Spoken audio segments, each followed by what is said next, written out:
All right, Tesla fam, let's break down what Tesla body panels are made of and why it matters for your ride. 1. Aluminum construction.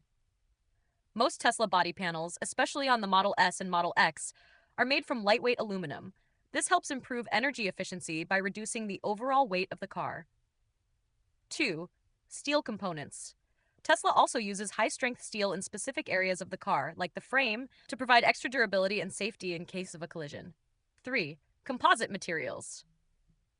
For models like the Model 3 and Model Y, Tesla incorporates composite materials in some areas. These are a mix of fiberglass and plastics, designed to balance strength and weight while keeping costs down. 4. Why it matters. This combination of materials, aluminum, steel, and composites, ensures Teslas are lightweight yet strong, maximizing performance, safety, and range.